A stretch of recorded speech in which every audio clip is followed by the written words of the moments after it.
Señor, oh misericordioso, háblanos en esta hermosa mañana, Señor, en el nombre poderoso de Jesús. Amén y amén. Yo lo bendiga, pastor. ¿Quién vive? Y a su nombre, y a su pueblo. Si no es con Dios, no es con nadie. Y si es con Dios, amén. Soldado de Cristo. Un grito de angustia en las calles. Dios escuchó y levantó a rescatados por su sangre. Amén. Alabanzas al Señor Jesús. Salud muy especial para todos en esta mañana. Qué bendición poder visitarles. Y bueno, había estado por ahí en otros asuntos, pero hoy vamos a estar predicando la palabra. Amén. Leamos la palabra del Señor, hermanos. Vamos a ubicarnos aquí en Hebreos, Carta del apóstol a los Hebreos, capítulo 8, verso 5. Amén. Hebreos, capítulo 8, versículo 5. Gloria a Dios. Y bueno, primero que todo, más allá de saludarlos, hacer un reconocimiento a cada uno de los que estamos hoy en casa. Amén. Porque tenemos claro nuestro objetivo, que es aferrarnos a Dios. Sabemos que estos tiempos son tiempos especiales. Amén, así es. Donde muchos les puede más el afán, la ansiedad, la presión social, la familia, que porque es una temporada de fiesta. Otros dicen, me voy de farra, yo no me aguanto. Pero yo creo que aquí es un privilegio poder estar. Amén. Es un honor en Dios poder decir, estoy pasando una temporada limpio. Estoy viviendo esta temporada sano en Dios, perseverando en la fe, marcando la diferencia en medio de un grupo con abundancia de necesidades, pero que Dios ha sido fiel y nos ha provisto, nos ha sustentado, nos ha bendecido. Leamos la palabra, Hebreos capítulo 8, versículo 5. Amén. Los cuales sirven a lo que es figura y sombra de las cosas celestiales, como se les advirtió a Moisés cuando iba a erigir el tabernáculo, diciéndole, mira, haz todas las cosas conforme al modelo que se te ha mostrado en el monte. Amén. El modelo de la salvación. ¿Cómo es? Modelo de la salvación. Dando un gloria a Dios se puede sentar. Gloria a Dios. El modelo de la salvación. Cierto, nosotros hoy en día oímos hablar mucho de modelos, ¿cierto?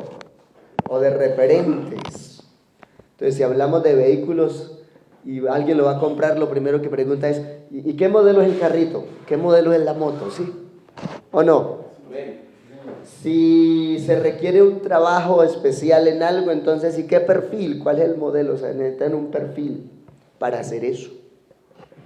Si alguien toma un referente de conducta, ¿y a ese a qué modelo está imitando? Porque se tienen referentes, ¿sí o no? En este caso, vamos a hablar del modelo, no de los contextos seculares tanto, sino del modelo espiritual que produce salvación. Amén.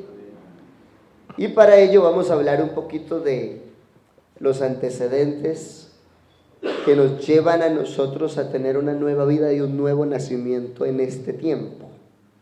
Amén. Pero también vamos a hablar de una doctrina que poco se habla y que por ahí algunos ya lo hemos comentado, y es la doctrina del pecado. Amén. Se acabaron los amenes. Siempre nos hablan de la doctrina de Cristo, pero ¿cómo hace que la doctrina del pecado? Si yo no aprendo a conocer el pecado, no puedo arrancarlo. Si yo no aprendo a dimensionar los efectos y las consecuencias del pecado, no aprendo a dominarlo y termino dominado por el pecado. Dios nos ha llamado por medio del Evangelio a una vida santa, pero nadie puede vivir una vida santa si no conoce realmente la capacidad del enemigo para contaminarlo. Entonces, yo puedo vivir una vida santa, pero sé bien quién es mi enemigo y qué estrategias usa para seducir mis sentidos y después decir que el culpable fui yo. Claro, yo tomo la decisión, pero dependiendo de la información que tengo. Amén. Digamos todo gloria. Entonces, para ser un poco más específico, la Biblia define que la única forma de quitar la mancha del pecado es a través del lavamiento. Es decir, si no nacemos del agua y del Espíritu, no somos salvos. Juan capítulo 3. Amén. Vamos a hablar entonces de lo útil que es conocer los antecedentes de los lavamientos, o para nosotros en el Nuevo Testamento, el bautismo, que hoy practicamos. Tendremos de esta manera un cuadro completo de las razones de por qué nos bautizamos, por qué se vuelve una necesidad y no una opción para el que quiere ser salvo, restaurado, redimido, regenerado. Cuando yo expliqué este tema en Ramiriquí, que es una cárcel pequeñita, se empezaron a congregar 30 y ayer bautizamos 10. Denle ese aplauso al Rey de la Gloria. Hay poder en el nombre de Jesús. Aleluya. Y los efectos los hace Dios mismo por la palabra. Pero no nos podemos quedar callados de seguir testificando. Amén. Todos sabemos que nuestra doctrina tiene antecedentes desde las leyes y las costumbres judías. Amén. El evangelio que yo predico suena entre latinos y entre colombianos, pero no nació entre nosotros. La misma Biblia dice que el evangelio viene de los judíos. ¿Y de quiénes son los patriarcas? De los cuales según la carne vino Cristo, el cual es Dios sobre todas las cosas. Cristo es judío, escogido, según las profecías también debía ser así, de la tribu de Judá. Amén. Entonces por eso leímos aquí Hebreos 8, desde el verso 5. Vamos a leer también otra porción, pero repitamos ese texto. Todo lo que reflejó el Antiguo Testamento sirve a lo que es figura y sombra de las cosas celestiales, que a nosotros la iglesia se nos entrega plenamente. Hablamos de santidad, hablamos de sanidad, hablamos de restauración, hablamos de milagro, de regeneración, ¿sí o no? Pero esos son asuntos espirituales que se reflejan ¿en qué? En nuestras condiciones humanas, físicas y carnales. ¿Cómo sé yo que alguien es buen cristiano?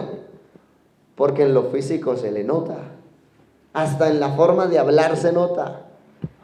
Me decía un dragoniante ayer, oiga, es que desde que fulano empezó a asistir a su iglesia, pastor, ¿usted qué le dio? ¿Qué fue lo que le hizo? No, pues lo que hago en todos los lugares donde me llevan a predicar. Hablar de la verdad de Jesucristo para quitar al hombre de su pecado. Dijo, es que raro, parece que le hubieran inyectado algo nuevo. O sea, era tan grande el cambio que ellos decían, parece que le hubieran dado algo distinto. Efectivamente, aquí recibimos algo sobrenatural, el poder del Espíritu Santo. Y cuando dice recibiréis poder, es para ser diferentes. Es que no puedo ser distinto, hermano. Necesita poder. Amén. Aquí entonces el Antiguo Testamento nos sirve como figura y sombra de las cosas celestiales que a nosotros, a la iglesia, se nos han entregado por el Evangelio. Como se le advirtió a Moisés cuando iba a erigir el tabernáculo, diciendo, mira, haz todas las cosas conforme al modelo que se te ha mostrado en el monte. Entonces, ya no se trata de un modelo que fue que el hermano dijo y el otro dijo algo distinto. No, aquí nadie puede tener diferencia en cuanto al modelo de la salvación, porque el modelo está establecido y es perfecto y en la Biblia. No que es que este dijo una cosa y el otro dijo otra. Cuidado, porque el modelo es absoluto y hay del que lo cambie. Amén. ¿Quiénes lo han cambiado? Los que se dividieron y hoy se conocen como los modalismos del cristianismo. ¿Cómo así, pastor? Todas las líneas religiosas tienen un sistema, un modalismo. Y después de que se organizaron los conceptos de la teología moderna, entonces a nosotros en esos modalismos nos llaman homicitarios. También nos metieron en el paquete de los modalismos. Amén. Pero en sí la Biblia nos representa desde el principio, oye Israel, el Señor tu Dios, Él uno es. Y si conocemos al único y lo conocemos bien, ese único, todo soberano y todopoderoso, arranca de nosotros el pecado y hace de nuestra vida una nueva persona para su gloria y para su nombre. Dele un aplauso al Señor Jesús. Aleluya. Modalismos: duoteísmo, triteísmo, politeísmo, gnosticismo, agnosticismo,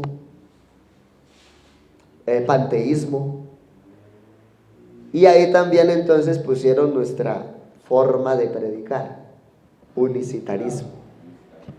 ¿Por qué no unitarismo? Porque hay unidades simples y hay unidades compuestas. Ejemplo: unidad simple y absoluta: el aire. Divida el aire. Divida el aire. ¿Podemos o no podemos? Bueno. Divida a Dios. La Biblia dice que Él es indivisible, pero hay grupos que lo dividieron en 3 y en 4. ¿Sí o no? Pero es indivisible.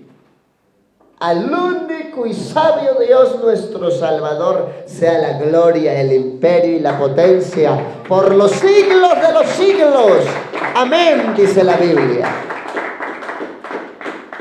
Así que es indivisible. Eso es una unidad absoluta. Pero como es una unidad absoluta, numéricamente hablando, no lo podemos partir. De ahí se define el principio de unicidad. No de unidad, unicidad. Porque es una unidad absoluta que yo no puedo descomponer en partes. Una cosa es que la Biblia diga que se manifestó y otra cosa que se dividió. ¿Y qué dice la Biblia? Grande es el misterio de la piedad. Dios fue manifestado, no dividido. Entonces mira lo importante que es ir a la Escritura y entender por qué. Si nos ubicaron en el paquete de los modalismos, bueno, expliquemos bien realmente por qué somos unicidad y no unidad. Amén.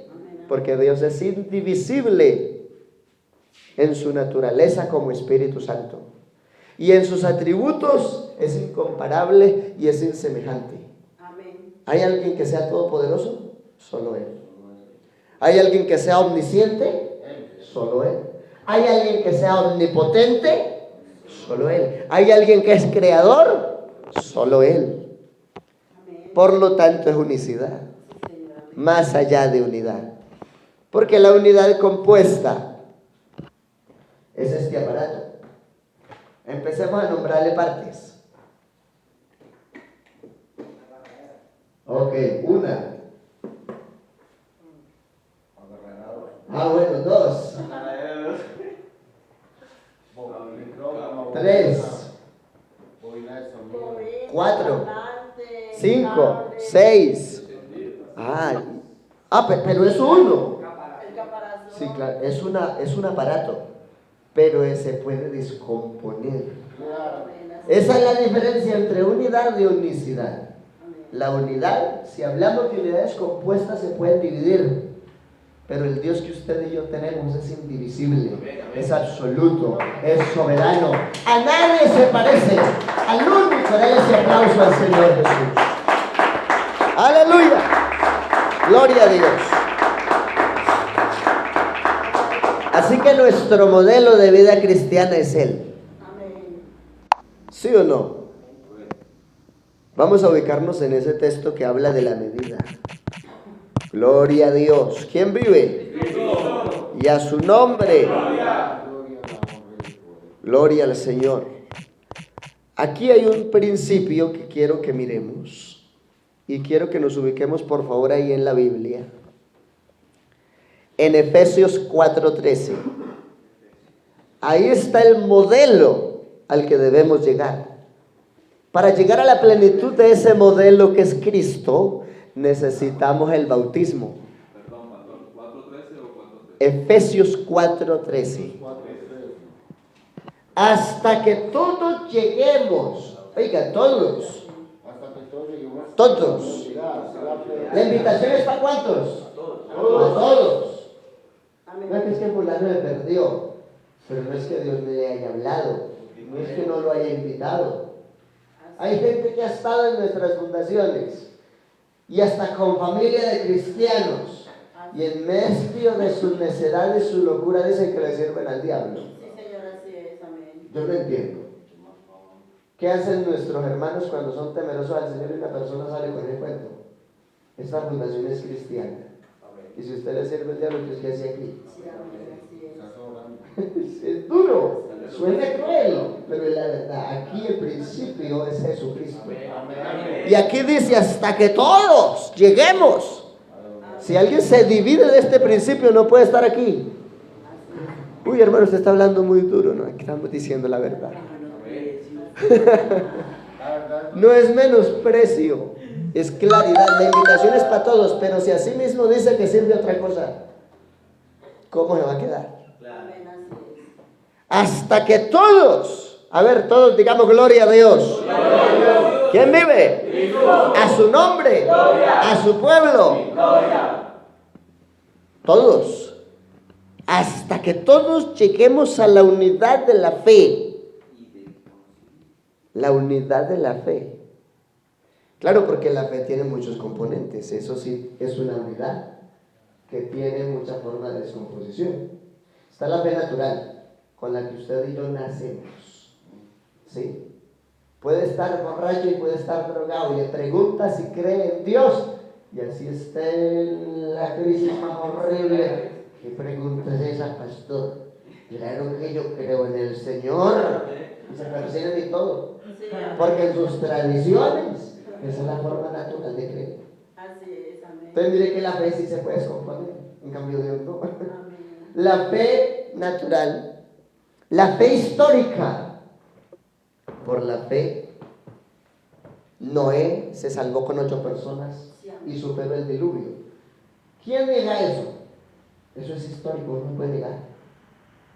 Sí, hay evidencias ya en la ciencia, hay hallazgos de las piezas del arca. Así que, porque es histórico, aunque alguien no lo quiera creer, no se trata de que lo quiera creer o no lo quiera creer, es que quedó documentado, es un dato histórico. ¿Quién niega eso? ¿Quién niega la fecha de su nacimiento y tiene la cédula ahí? No, es que yo no creo, pero ahí dice. Niegue ese dato histórico. No se puede. Amén. La fe histórica. La fe que genera prodigios y milagros. Es una forma de fe. La fe que usó Elías. La fe que usó Eliseo. La fe que usó Moisés. ¿Qué tienes en tu mano, Moisés? Una vara. Ah, bueno, ya no va a ser tu vara, esa vara es mía. Extiéndasela al mar. Y por fe, ¿qué pasó? Se abrió camino para que el pueblo de Israel pasara en seco. Muchas cosas más. Y eso, aparte de que es una fe que genera milagros y prodigios, es un dato histórico, es una fe histórica. ¿Quién niega eso? Aunque otro diga, no, eso es una película de ciencia ficción. Por fe yo lo creo. Amén, es que es fe. Claramente. Y aunque alguien no lo crea, quedó registrado. Así que más allá de ser un prodigio, es un dato histórico, Amén. irrefutable. Alguien dijo, no, lo que pasa es que en ese tiempo sucedía que, porque lo quieren explicar de forma científica, entonces dicen que algo sucedía en esa época y que entonces quedaba el agua a los tobillos. Entonces cuando a mí me salieron con ese cuento, dije, oiga, el milagro es más grande todavía, porque si el agua estaba a los tobillos, entonces ¿por qué quedaron allá enterrados todos los que perseguían a Israel y se ahogaron sin excepción? Así se les acabó el discurso. Porque ellos fueron por el lado que no era. Digamos todo gloria a Dios. Entonces, la fe que produce salvación, ahí hay otro punto. Yo creo que usted ha mirado conmigo y vamos a revisar el texto en la Biblia para entender por qué hay grupos y hay denominaciones que gozan de cosas de Dios, pero no de salvación. ¿Cómo así, pastor? Uy, ¿usted qué es lo que está diciendo? Y hay algunos que ya me están mirando como si yo les fuera a echar góticas, perdónenme la expresión. Me están mirando como raro, ¿cómo así que Dios los bendice pero no los salva? Eso es bíblico. Y vamos a entenderlo. Y vamos a ir a la Biblia, hermano querido. Ubíquese conmigo. Digamos todo gloria a Dios. Aleluya. Cantares capítulo 6, versículo número 8 en adelante. Cantares capítulo 6, verso 8. Amén. Como estamos hablando del modelo perfecto de la salvación. Amén. El modelo de la salvación. Entonces vamos a entender qué es lo que pasa, porque allá también oran en el nombre de Jesús y se sanan. Capítulo 6. Cantares capítulo 6, Versículo 8. versículo 8. 60 son las reinas Oiga, 60 son las reinas y 80 las concubinas. y 80 las concubinas. Y las doncellas sin número, mas una es la paloma mía, la perfecta mía, la única. Oiga, paremos ahí. Vámonos al plano histórico de donde se escribió. El que habla es un rey Salomón. que conoce del tema. Tuvo 1001 mujeres. Sí. Está enamorada de esta negrita. Ah, bueno. Ahora, él siendo el rey le daba de sus virtudes y de sus bondades a las reinas, a las concubinas y a las doncellas, ¿o no? Amén. Total. Pero la única que tenía en su corazón, ¿quién era? Una negrita. La paloma, a la que él describe como la paloma mía, la perfecta mía. Sí, amén. A todas les daba de todo, pero la única que era dueña del corazón de él era la paloma. Ahora vámonos al plano espiritual profético del texto.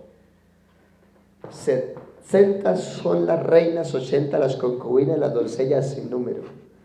Y el mundo se llenó de religiosidad cristiana. Muchos niegan la unicidad, pero asumen ser cristianos y no se pueden negar. Son una forma de cristianismo.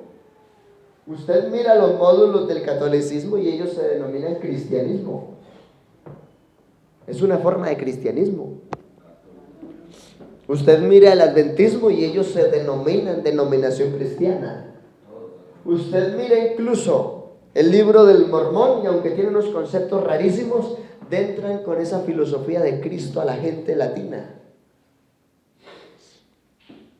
Y usted mira los que hablan de los santos de los últimos días y es un movimiento cristiano, inicia con filosofía cristiana. Aunque ninguno de esos grupos bautizan en el nombre de Jesús. Ahí está el asunto. ¿Qué son? Son reinas, son concubinas, son doncellas. Gozan de muchas cosas que el rey les participa. Sí, amén. Pero el corazón del rey solo se comprometió con una. Dele ese aplauso al rey.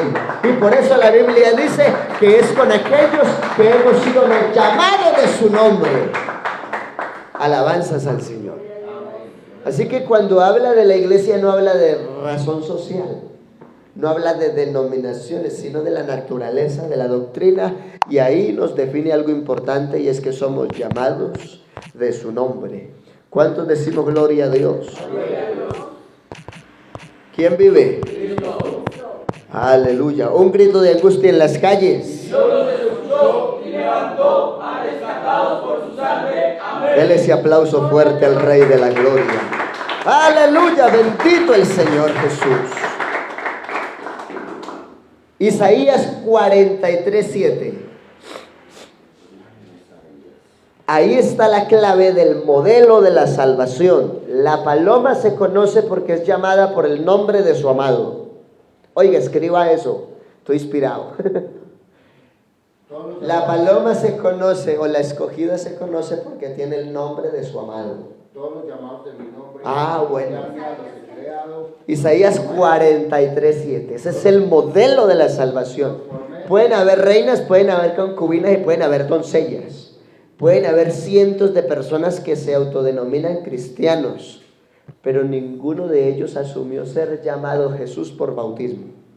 Solo nosotros, que hemos recibido el nombre de Jesús al ser bautizados, conforme a las Escrituras, en el nombre del que se entregó en el Calvario, cumpliendo el pago de nuestra redención, la remisión de nuestro pecado. Amén. Amén. Todos los llamados de mi nombre. Entonces cuando usted va y les pregunta, ¿usted qué nombre bautizado? No, pues que a mí me dijeron que en el nombre del Padre, del Hijo y del Espíritu Santo. No, pero es que esos no es el nombre, esos son títulos de las manifestaciones de la soberanía de la deidad. Pero usted no tiene el nombre todavía. Ay, pastor, yo no había entendido. Ya entendió. Amén. Amén. Necesita el nombre para ser paloma, para ser escogida. Todos los llamados de mi nombre, para gloria mía los he creado, los formé y los hice. Amén. Gloria a Dios. Aquí la puntualidad y el detalle a lo que quiero que lleguemos es el modelo, los llamados de su nombre. Si no tiene ese nombre, no es iglesia. Bíblicamente no es iglesia, es una denominación más. En los días de Jesús había muchas denominaciones. Ayúdenme con algunas. Los fariseos, los saduceos,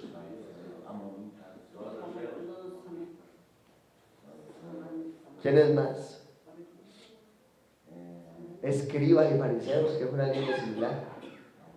Habían unos que aceptaban la resurrección de entre los muertos, habían otros que no. Estaban los celotes, estaban los jebuseos, y son grupos, no precisamente por territorio, sino por creencias, eran denominaciones en la época de Cristo. ¿Con quiénes fue con los que Cristo más contendió? Con los fariseos y los escribas, porque usaban la letra para oprimir al pueblo, no para sanarlo. Y hemos tenido problemas con algunos de nuestros predicadores, porque la gente ya sabe que está en pecado y cogen los textos de pecado y les pegan unos latigazos. No es que no es para darle juguete al pueblo, la Biblia es para sanar al pueblo. Todos reconocemos que hemos pecado, pero no nos sentamos aquí para que nos repitan que pecamos. Nos sentamos aquí para que el Señor nos limpie, nos purifique y nos regenere y nos aparte para gloria en su nombre. Porque hemos sido llamados de su nombre, para gloria de Él hemos sido creados. Dele ese aplauso al Señor Jesús. Por eso hoy somos iglesia. Aleluya, alabanzas al Rey de la Gloria. Bendito el Señor. Volvamos entonces a los principios con los que estamos trabajando hoy. Hay una ley prescrita de varios lavamientos con agua. Los sacerdotes eran lavados con agua al ser consagrados. Éxodo 29:4. Éxodo, gloria a Dios, 29:4. Y llevarás a Aarón y a sus hijos a la puerta del tabernáculo de reunión y los lavarás con agua. Nadie que quisiera servir en asuntos sagrados podía participar sin ser lavado. Ese es el antecedente del bautismo. Por eso cuando alguien dice, pastor, yo quiero servir, yo quiero cantar un coro, yo quiero predicar, yo quiero dirigir una oración, yo quiero ir a acompañar un evangelismo. Requisito: eres bautizado en el nombre de Jesús. Ay, pastor, ¿pero por qué? Porque ese es el orden bíblico. Si a los hijos de Aarón y a los que servían en el Antiguo Testamento, hacia la puerta del tabernáculo de reunión tenían que ser lavados, usted y yo para ministrar debemos ser bautizados en el nombre de aquel que nos llamó en su nombre. Perdóneme la redundancia. Pero también es la necesidad del modelo perfecto de la salvación. Amén. Característica del que tiene el nombre: se guarda y no profana la identidad de la gracia que Dios le entregó. A santidad nos llamó el Señor, y si algo está haciendo daño, pues miramos cómo hay que ayudar para que se corrija. Porque a santidad nos llamó Dios. Esa es una de las cosas que nos han sostenido en medio de muchos sistemas de cristianismo. Yo conocí en un lugar a una señora que la tenía que es que de diaconisa y de conferencista y una cantidad de cosas, y era que es que la quedaba la palabra. Y en la tercera visita se enojó conmigo porque le dije por la Biblia que tenía que casarse. Si usted quiere ministrar, quiere servir, quiere hacer todo perfecto delante de Dios, pero sigue viviendo en fornicación. Y así que es que era la que daba la profecía y la palabra. Perdónenme porque es que, ¿cómo así? A Dios se le sirve con altura. A Dios se le sirve con santidad. A Dios se le sirve con temor y reverencia. A Dios se le sirve con respeto. El que lo crea, déle ese aplauso al dueño de la alabanza y de la adoración. Después de que estaban lavados con agua, tomarán las vestiduras. No basta solo ser lavado en agua, sino tener un nuevo vestido. La Biblia dice en Gálatas: el que está bautizado en Cristo, de Cristo está revestido. Y si lo bautizaron en los títulos o en otro nombre, está desnudo todavía ante los ojos del soberano. Amén. Eso suena duro, pero es la verdad. El modelo no se puede alterar. Amén. Así que necesitamos no solamente creer en el nombre de Jesús, asumir que Él es nuestro Dios, sino ser bautizados en Él para estar revestidos. Amén. Luego de que vistieran, entonces tenían una túnica, el manto del efod y el pectoral, y lo ceñirás con el cinto del efod. Es decir, la identidad del que es consagrado va hasta en el vestido. Se acabaron los amigos. Si es hasta en el vestido se nota el que consagra. Sí, amén. ¿Usted se imagina a mí aquí predicando como cuando estaba en el internado? Yo en el internado mantenía pantalones cortos, zapatillas. Las muchachas del salón me hacían el afro. Y andaba en esqueletos, unos chalequitos rotos, anchos, guanchones, y yo era bien seco. Imagínese esa pinta de loco que tenía. Pero una de las cosas que Dios transforma apenas trata con uno es cómo se ve. Después de mi primer encuentro personal con Dios, después de que oré sin que nadie me mandara, los problemas me acosaron y me llevaron a orar. ¿Tiene problemas? Mete en Dios, que Él es experto en resolverlos.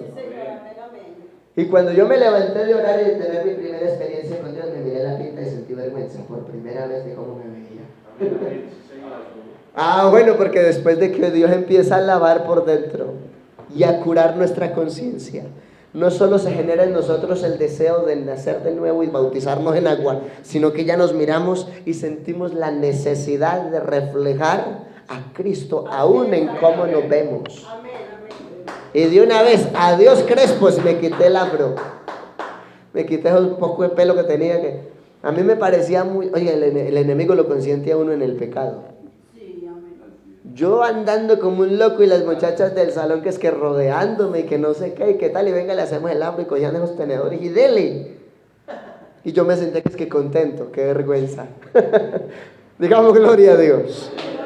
Así que necesitamos ser lavados y tener vestido. Levítico 16, 24 y hasta el siguiente texto. Levíticos, capítulo número 16.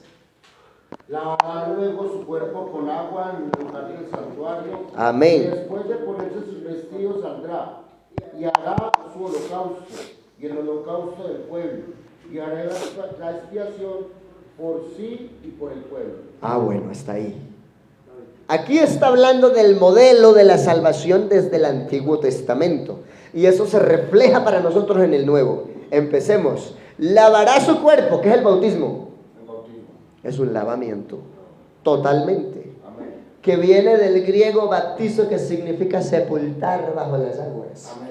Porque en el bautizo se viven 3 momentos supremamente importantes: sepultura, muerte, sepultura y resurrección. ¿Cómo así que muerte? Estaba muerto en delitos y pecados.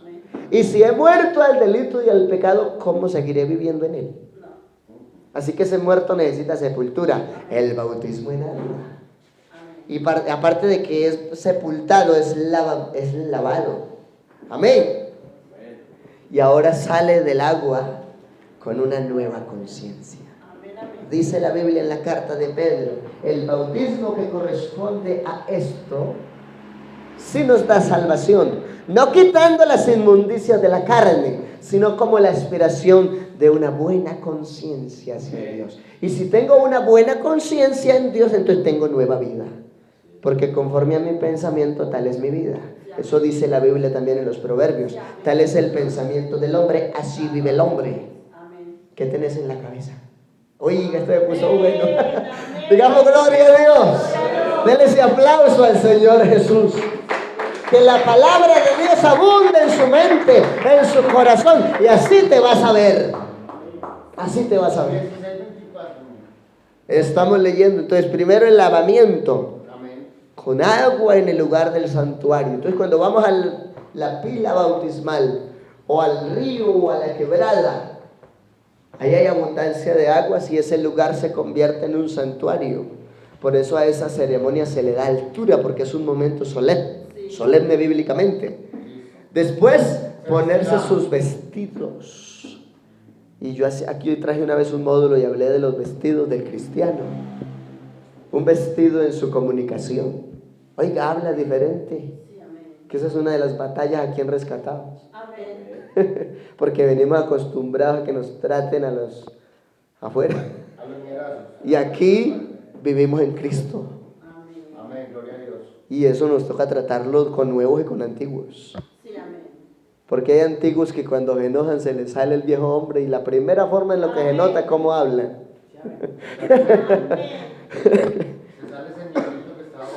Se levanta el viejo hombre y luego ya no lo había enterrado. Ay, hermano. Lo resucitaron.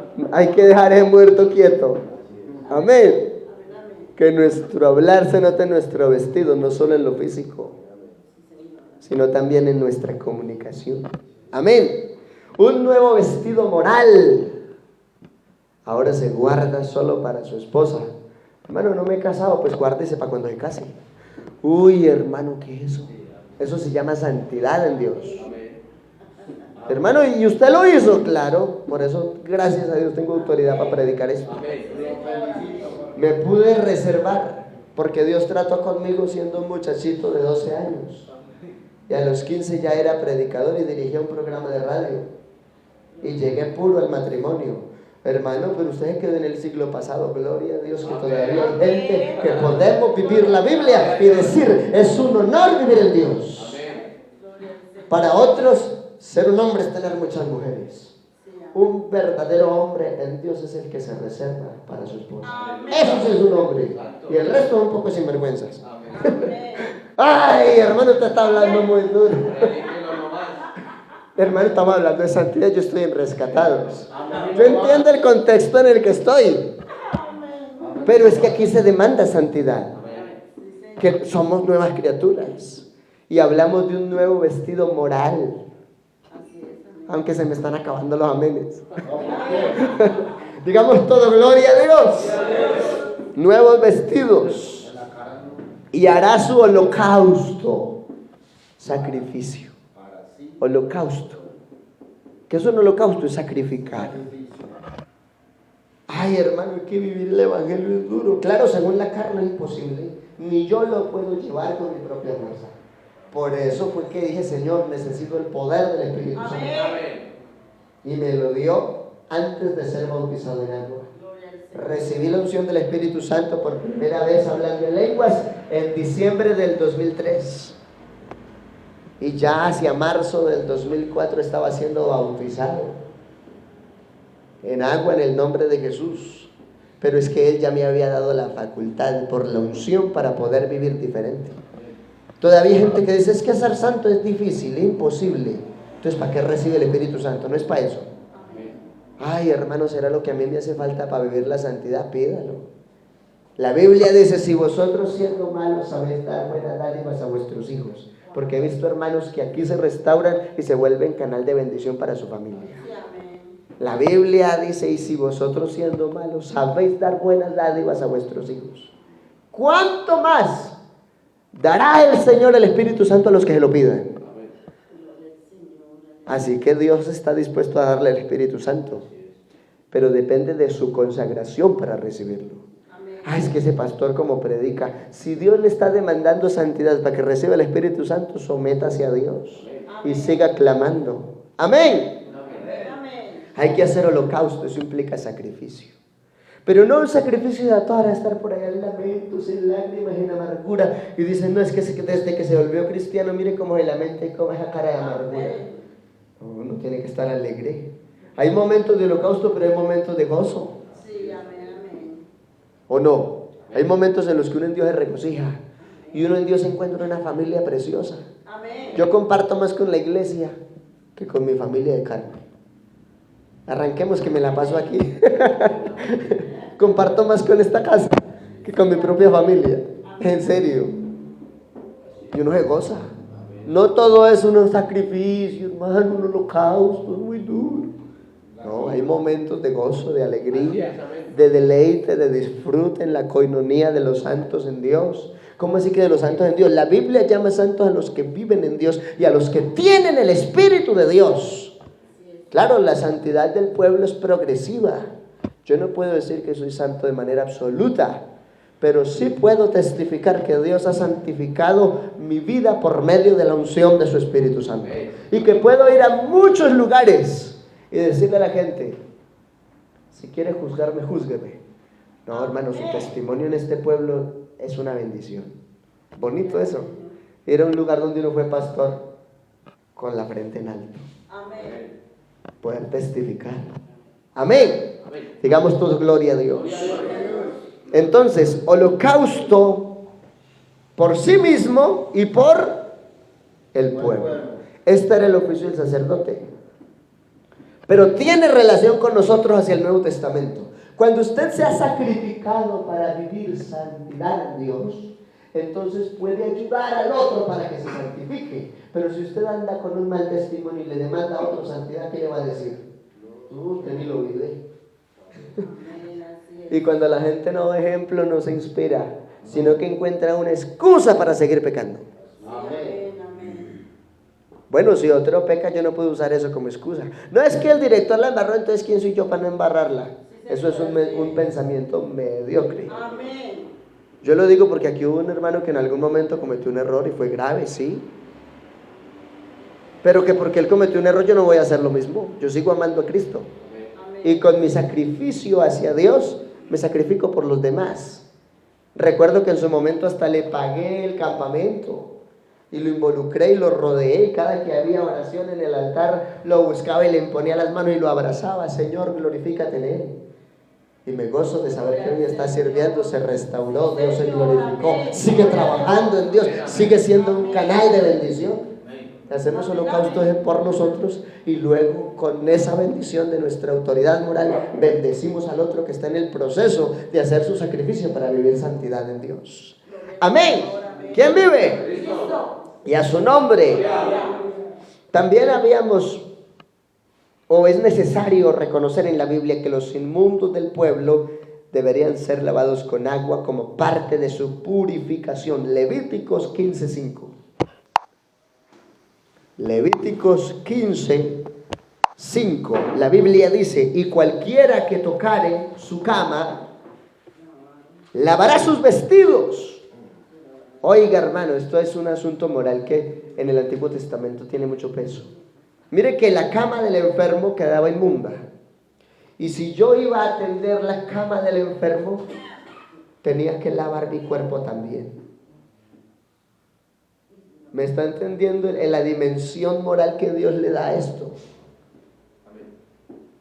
Por eso es que muchas veces cuando llego como maltratado espiritualmente hablando, como apresionado de hacer ciertos trabajos en la cárcel, lo primero que hago apenas llego a la casa es bañarme y volver a planchar y vestirme otra vez.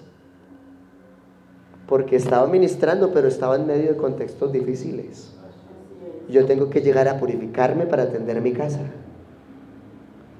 Parece raro, pero son conductas morales que uno debe tener en cuenta. Bíblicamente se usaba ese principio. Yo era el sacerdote, iba a atender a un leproso. Después de atender al leproso, también tenía que ir y bañarme de nuevo para poder volver a mi casa. ¿Me estoy haciendo entender? Amén. Ay, hermano, eso es mucha salamería. No, no es salamería, son principios Amén. que tienen que ver con la moral en Dios. Casi nadie lo predica así, pero son principios. Amén. Entonces, cualquiera que tocare esa cama, lavará sus vestidos, se lavará también a sí mismo con agua, pero será inmundo hasta la noche, porque estos son cosas marcadas dentro de la ley. Amén. Recuerde que ya no estamos bajo la ley, sino bajo la gracia. Pero todos los principios que usamos en la gracia nacieron ¿en dónde? En la ley de los profetas. Amén. Digamos todo gloria a Dios. Ahora, leamos el capítulo 17, el verso 15. Capítulo 17 de Levíticos. Y cualquier persona, El 15. de los naturales como de los extranjeros, que comiera animal mortecino o despedazado por fiera, lavará sus vestidos y asimismo se lavará con agua, y será inmunda hasta la noche, entonces será limpia. Entonces hay una necesidad vital de lavamiento en el agua, en asuntos físicos y en asuntos morales. Amén. Desde el Antiguo Testamento. Vamos a ver los antecedentes del lavamiento en el Nuevo Testamento. Marcos 3:11. Evangelio según Marcos Marcos 3:11. 3. Y los 11. espíritus inmundos al verle se postraban delante de él y daban voces diciendo: tú eres hijo de Dios. Mas él le reprendía mucho para que no le descubriese. ¿En dónde estaba Jesús? Estaba en la... Con las multitudes a la orilla del mar. Jesús se retiró con sus discípulos, siguió una gran multitud de Judea, de Jerusalén, y ahí nombra otra cantidad de pueblos, de Tirón, de Sidón, del Jordán. Y grandes cosas hacía. Grandes multitudes vinieron a él. Y dijo a sus discípulos que le tuviesen siempre lista la barca a causa del gentío, para que no lo oprimieran. Así que él siempre estuvo allí en lugares muy particulares, donde vean abundancias de agua, porque recuerde lo que él predicó después de Juan. Recuerden el bautismo de Juan, ¿para qué era? Juan bautizó con bautismo de arrepentimiento, diciéndole al pueblo que creyesen en aquel que vendría después de él, esto es en Cristo. Así que Jesús, después de predicar, ¿qué hacía? Bautizando en espíritu. Por eso estaba siempre a la orilla del mar. Bautizaba en agua. Y él no solo bautiza con agua, da el Espíritu Santo, porque en él habitó corporalmente la plenitud de la deidad. Colosenses 2, 9 y 10. Amén. Entonces, vemos que Jesús, así como Juan, hacían bautismos. Amén. Por eso siempre estaba allí el gentío. Y luego de atender las multitudes, para que no lo siguieran oprimiendo a causa de la necesidad del pueblo, le decía a los discípulos: tengan listo el barco porque terminamos esta ceremonia y nos vamos. Salía cansado. Amén. Y los espíritus inmundos, al verle, ¿qué hacían? Se postraban y daban voces declarando quién es Jesús según la carne, reconocido Hijo de Dios. Amén. Mas él les reprendía mucho para que no le descubriese. Colosenses 3:12. Vestidos pues como escogidos de Dios. Vestidos pues como escogidos. Santos, llamados de entrañable misericordia, de benignidad, de Amén. humildad, de mansedumbre y de paciencia. Vamos a ir allá, por favor. En Mateo 3:11. Mateo. Mateo 3:11. 3:11 es más Yo, a la específico. verdad, os bautizo en agua Ahí. para arrepentimiento. ¿El bautismo de Juan era para qué? Arrepentimiento. Recuerde que la eficacia del nombre de Jesús toma valor para la remisión del pecado después de que Él ofrendó su sangre en la cruz y resucitó con poder y autoridad, demostrando que Él es la resurrección y la vida. Por eso todos los que fueron bautizados por Juan el Bautista tuvieron que volver a ser bautizados. Pruébelo por Biblia, pastor. Eso está en Hechos 19, desde el 1 hasta el 6. Amén. Alguien dice: ¿cómo así que bautizaron 2 veces? Ahí está la prueba. Ahí hay uno de los referentes de que los que fueron bautizados por Juan tuvieron que ser bautizados de nuevo en el nombre de Jesús después de la resurrección para tener la garantía de la salvación por gracia. La gracia se consolida en bien de nosotros después de la resurrección de Jesús. Amén. Entonces dijo, ¿en qué pueden ser bautizados? Ellos dijeron, en el bautismo de Juan. Dijo Pablo, Juan bautizó con bautismo de arrepentimiento, Diciendo, diciendo al pueblo que creyesen el que vendría después de él, esto es, en Jesús y Cristo. amén. Aquí vuelve y se reitera en Mateo 13 el inicio de los antecedentes del lavamiento en el Nuevo Testamento. Juan mismo dice, yo los bautizo para arrepentimiento, pero el que viene tras mí, cuyo calzado yo no soy digno de llevar, es más poderoso que yo, y él los bautizará en Espíritu Santo y fuego. ¿Cuándo se empezó a cumplir esa verdad? Hechos capítulo número 2, versículos 3 y 4. Y hablaban en lengua según el Espíritu les daba que hablase. Si alguien lo tiene, léalo todo. Cuando llegó el día Hechos de 2, 3 y 4, el día de y Pentecostés. se les aparecieron lenguas Repartidas como de fuego, asentándose sobre cada uno de ellos. y fueron todos llenos del Espíritu Santo y comenzaron a hablar en otras lenguas Según el Espíritu. les daba de que hablasen. Por eso yo no le demando tanto fruto a una persona que solo se bautizó en agua. Pero cuando yo ministro a alguien que es diácono y que fue sellado con el Espíritu Santo, lo pongo a correr a otro nivel. Porque ya se mueve en la dimensión del Espíritu, no en la carne.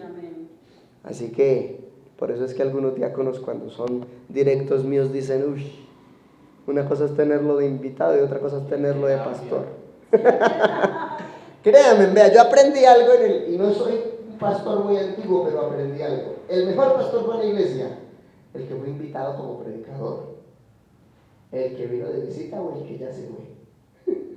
Pero mientras uno está demandándole santidad al pueblo, porque tuvieron la aprobación del Espíritu Santo y uno les exige a ese nivel, uno se vuelve una carguita para el pueblo y no lo quieren tanto a uno. Entonces ahí yo entiendo lo que Pablo dijo, los amo más, aunque yo sea amado menos, no importa, los amo y les exijo en Dios. Amén. Eso es parte de la tarea, de que no solamente nacimos de nuevo para ser salvos, sino para llevar a otros. Por eso hay un texto en los evangelios que resalta, si es necesario, fórzalos a entrar, para que mi casa se llene. Vamos a revisar. Por eso es que a veces nosotros procuramos forzar al pueblo, pero no es que lo queremos oprimir. Es que Dios nos autoriza por el Espíritu Santo que si es necesario para que la casa del cielo se llene. Porque si nos volvemos blanditos, esa casa va a estar vacía ese día. ¿Y de quién va a ser la culpa? De los que teníamos la autoridad. Oye, esto se puso bueno. Esto se puso especial. Digamos gloria a Dios. ¿Alguno lo tiene por ahí? Fórzalos a entrar. Gloria a Dios, para que mi casa se llene. Sé que está en los evangelios, estoy ubicando el texto exacto. Gloria a Dios, alabanzas. ¿Quién vive? Y a su nombre, a su pueblo. Lucas 14, 23. Amén. Hoy estamos haciendo una observación detallada del modelo de la salvación. Dijo el Señor al siervo, ve por los caminos y por los vallados y fuérzalos a entrar para que se llene mi casa. Vea, vamos a hacerle porque aquí vamos a hablar de las excusas del hombre hacia el modelo perfecto. Usted me puso mejor. Amén. Estamos hablando del modelo perfecto, que es Jesucristo, y de la necesidad de perseverar en el camino del Señor. Entonces, un hombre hizo una gran cena y convidó a muchos. La parábola inicia y vamos a detallarla desde el verso 17. Y a la hora de la cena envió a su siervo a decir a sus convidados, venid que ya todo está preparado. Cuando el Señor venga a arrebatar la iglesia, ese es el momento. Ya todo está preparado. Él se fue a preparar lugar para nosotros. Juan capítulo 14. Amén. Cuando Él vuelva por la iglesia es porque ya todo está listo. Así que Él viene en la manifestación como lo vieron ir al cielo. Jesucristo. Amén. a las nubes a decirle a su amada, no a las concubinas, ni a las doncellas, ni a las reinas, a la paloma. Volvemos a Cantares para entender el propósito profético de Cantares, que no solo es un libro erótico, porque cuando hay que hablar de parejas, yo predico a las parejas terapia de familia y de relación de pareja, Cantar de los Cantares. Después, cuando usted se case, pida consejería. Mientras tanto, no, señor. Digamos gloria a Dios. Quedan mirándome. Aleluya. Consejería de familia, ¿no? Cosas puntuales de vida marital. Se usa mucho Cantar de los Cantares porque tiene esa directriz. Pero aquí vamos a mirar entonces que Él está llamando los llamados de su nombre. Ya aquí no está llamando ni a las concubinas ni a las doncellas, está llamando a su amada, a la iglesia. Amén. Sus convidados. ¿Y qué pasó? Todos a una comenzaron a excusarse.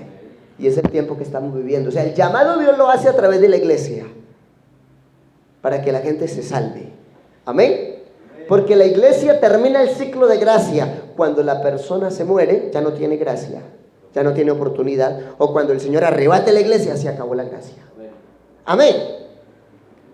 Entonces, el primero dijo, he comprado una hacienda y necesito ir a verla. Este es el primero que compra algo sin verlo.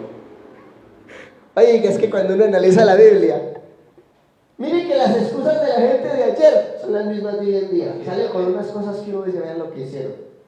Yo primero, antes de comprar algo, consulto con Dios y voy y miro, y ahí sí lo pago. Pero este necio primero pagó y hasta ahorita va a ir a mirar. Ahí sí, es la hora del culto. Y ahí sí va a hacer otra cosa. Oiga, ¿qué piensa hacer? Venga, primero el culto. Amén. Hay cosas y hay casos de casos. Dijo alguien por ahí, toda regla tiene sus excepciones. Se entienden cosas, pero miremos el principio. Amén. Digamos gloria a Dios. Entonces, este se fue, compró y luego hasta ahorita va a ir a ver. Te ruego que me excuses. Con excusa y todo, no va a participar de la cena del Señor. El otro dijo, he comprado 5 yuntas de bueyes y voy a probarlos. Hombre, pruebe los bueyes antes de... Es como el que dice, voy a comprar el carro. Lo manda a comprar y hasta ahorita lo va a ir a probar y ya pagó. Uno ve que todos los que se excusaron aquí son necios. Que uno a veces lee corriendo, es bonito interpretar. Amén. Pero los que se están excusando aquí son necios. Hicieron cosas con afán y ansiedad. Y hasta ahorita van a ir a verificar qué fue lo que hicieron. Hombre, primero dedíquese a Dios y luego si hagan las cosas bien. Amén. Acabo de casarme. Entonces este se excusó con los bueyes y el otro dijo, acabo de casarme, que por tanto no puedo ir. A mí me invitaron a predicar un mes antes de mi matrimonio a un evento especial de misiones en Lérida, Tolima. Yo ya no era pastor asistente en Lérida, porque tuve una causa especial. Y en esos días me movilicé hacia el Espinal, porque a mí me casó el hermano que estaba administrando Espinal Central en ese momento. Y aunque yo llegaba a ser el asistente del pastor en Lérida, hubo una transición de situaciones y yo estuve unos días en el Espinal. Pero ya, aunque estaba en el Espinal, tenía compromiso previo para el día siguiente de mi matrimonio. Y cuando yo estuve por llamar al pastor para decirle, hermano, es que estoy recién casado. Y los hombres en la ley dice que tenían 2 años de gracia después del matrimonio y no podían ir a la guerra. Yo estaba que le decía todo eso.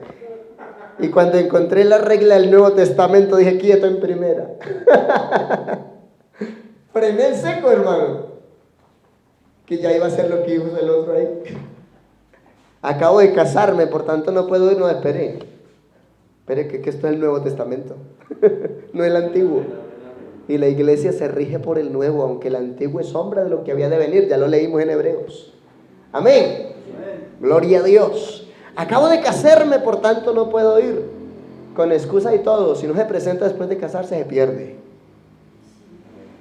Oiga, cuando yo entendí esto, llamé al pastor y le dije, pastor, cuente conmigo, yo me comprometí hace un mes y no le va a quedar mal.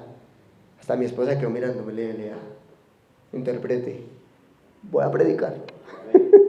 Y de ahí seguimos con Murillo y seguimos nuestra luna de miel, no se preocupe. Y se hizo todo, pero si ya tengo compromiso en Dios, cumplo. Y ese día, ¿sabe cuál era el tema? La vocación por servir. ¿Qué tal donde yo fallé? Y qué mejor ejemplo para demostrar vocación de servicio que estaba dando la conferencia un día.